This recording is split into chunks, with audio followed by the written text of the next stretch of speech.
Welcome to Paul's Passive House. Your typical suburban house. Denver's filled with them. There's a couple of key features to notice. First and foremost, you almost always have grass in the front yard.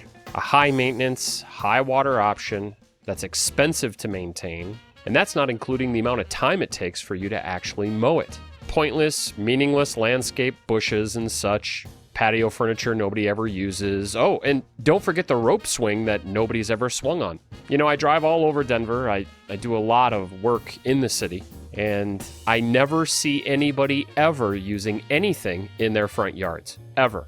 If this isn't an advertisement for ripping up this grass and installing geothermal, I don't know what is.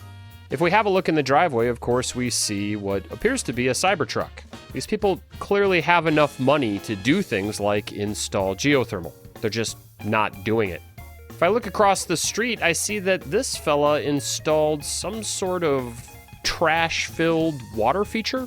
So instead of doing something useful with this space, he did this. Still grass, still something he has to maintain and cut and mow and feed and water. But now with the added benefit of filling the front yard with what looks like garage sale trash and then a few shrubs and rocks mixed in. Charming. Why do all these people park their vehicles in the driveways? Well, a glance over into this garage gives us some information, doesn't it? Time and time again, every different house I go to, I see the same thing. Garages filled with crap. Just awful, horrible shit that nobody ever uses. And how do I know nobody ever uses this stuff? Because how do they even get to this stuff in this far corner? How do they know what's under that tarp? How are they going to get that ladder out that's in the back? My guess is they don't. They just buy a new ladder. And these houses were built relatively recently. I mean, you can tell because in newer construction, there must be some kind of law that was passed, but you're not allowed to use any less than 4 different kinds of siding. That way, if you have a hail event or any kind of damage, you have 4 different products you have to locate, find, and replace. Color match, all of it.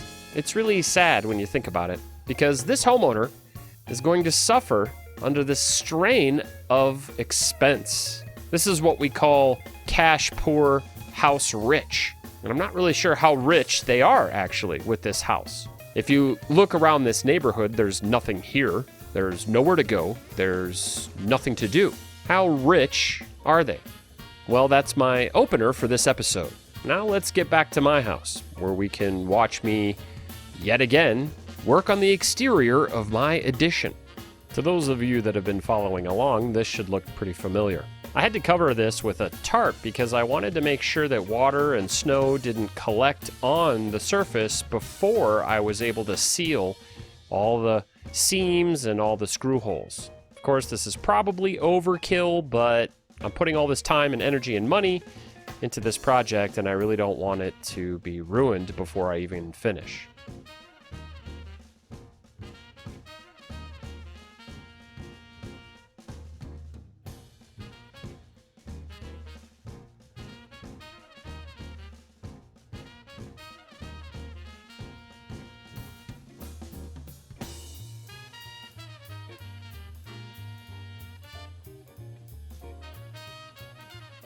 If you're sick of looking at roughly the exact same thing we've been looking at for the last, at least episode, probably 2, believe me, I'm with you.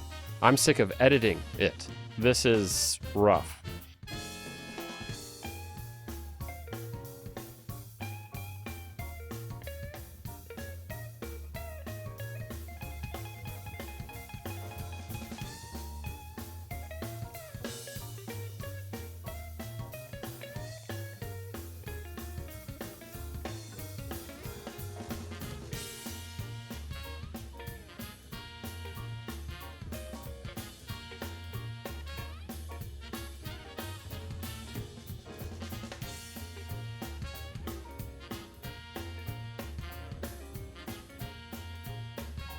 There is a bathroom on the other side of this wall. Not ideal, obviously, for plumbing and so on, but it works, and I'm going to be insulating it doubly, so it should work even better. But because there's plumbing in this wall, I have to be especially careful about how I handle the insulation.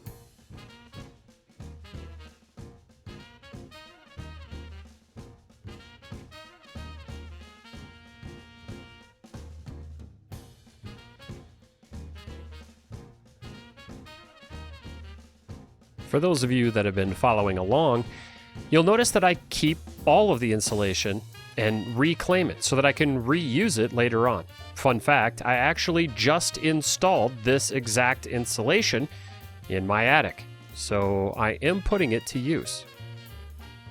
One of the great things about insulation is it doesn't ever really go bad. It's true that you can get bad insulation, especially after like a water infiltration event or if you have rodents, but insulation lasts forever pretty much. So it's very reusable and recyclable in that way.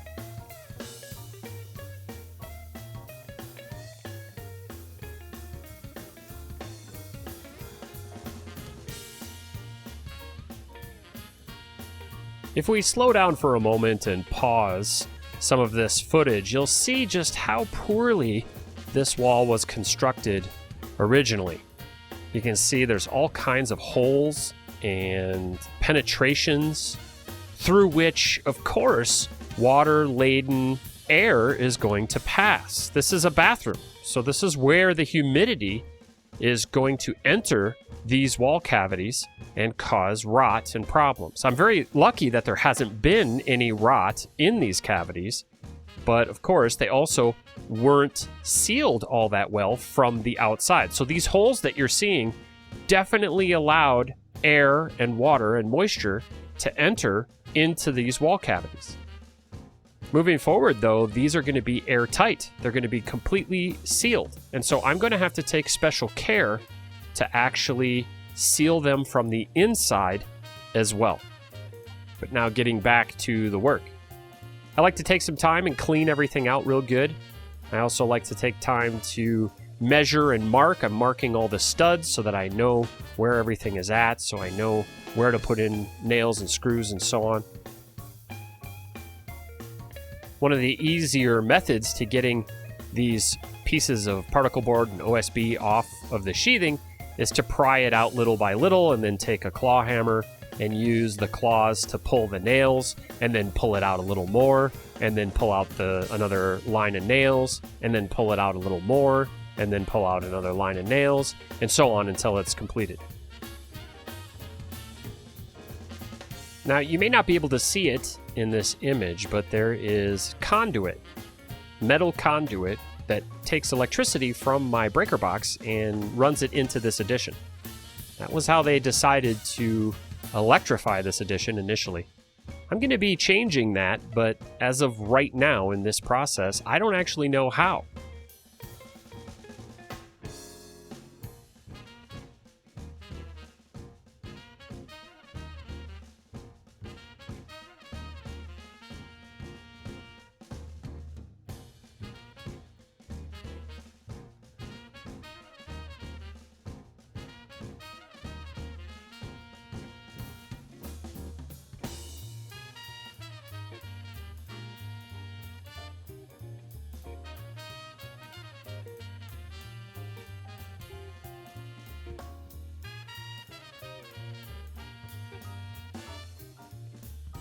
Now, as I remove this faced insulation, first I take out the fiberglass and then I take out the facing. And again, that's because I have a dry to the inside strategy. Because I'm using zip system and it's on the exterior and it's completely water and airtight, and I'm using liquid flashing to seal all the corners and seams and connection points, my air barrier is outside. So I have to dry to the inside.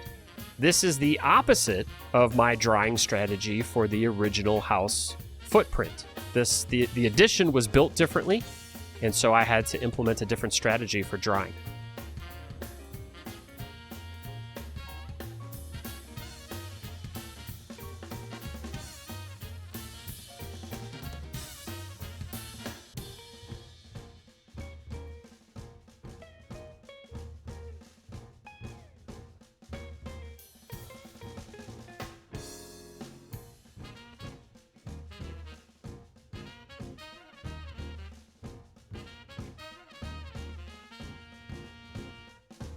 Right now I'm measuring for sheathing pieces. I want to make sure I know exactly how many I need and what width they need to be, and if I need to add any studs, because sometimes you need extra wood to attach to when you're doing retrofits like this. You'll see that after I install the zip system into its final positioning, I'm not actually securing it with screws, but I am marking the tops because I need to make soffits and fascia board, and it has to fit. So I'm marking the studs so that when I take this sheathing off, I can cut and install the fascia board independently. I don't have to wedge it in there. I don't have to measure. I can use the line that I drew to custom fit.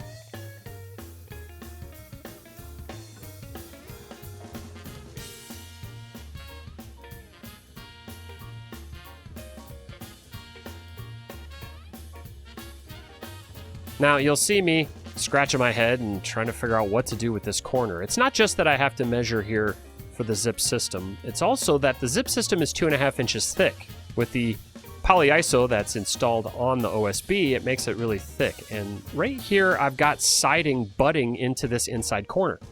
Now, what you don't know, perhaps, is that underneath the hardboard siding, which was installed like back in 2012 or something, there is asbestos siding, and I don't want to disturb that siding. I don't want to disturb it in any way. You'll see that I have masks on, and that's part of the reason why, but I'm going to use a saw now, and I'm going to cut some of this hardboard siding away so that I have enough space to install this thick zip system sheathing. But again, I had to measure everything out and set the depths of my saws so that it wouldn't disturb the asbestos siding.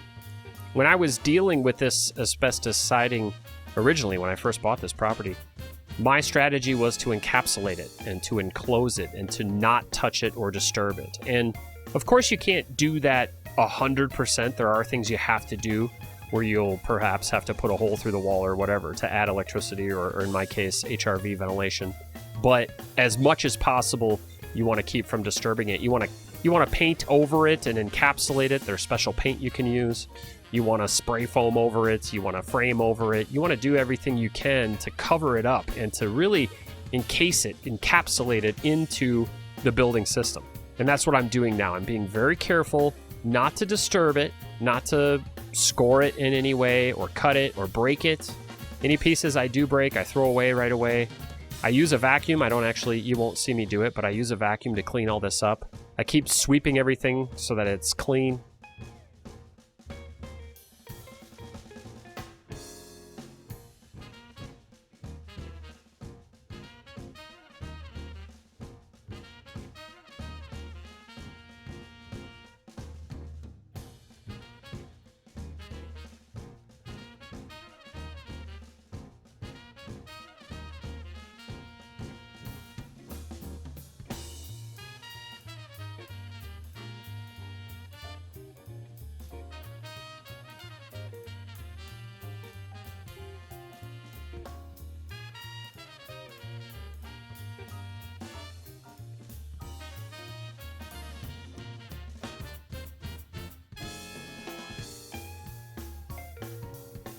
For the meantime, this is actually a piece that I cut so that it would fit, and then I also cut out a little corner. This is just a very temporary fix. I have a more permanent fix that I actually abandoned, but I have a more permanent fix that I'm going to incorporate later. So for now, I'm just going to wedge this up into this corner, leave that open space with the conduit, and put this in place for today.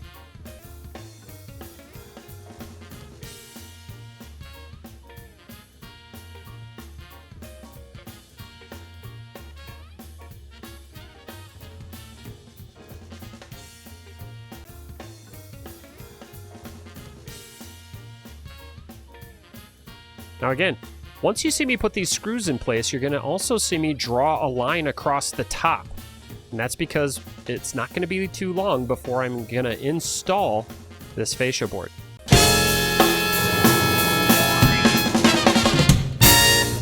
If you'd like a free energy efficiency consultation, please email me at paulspassivehouse@gmail.com.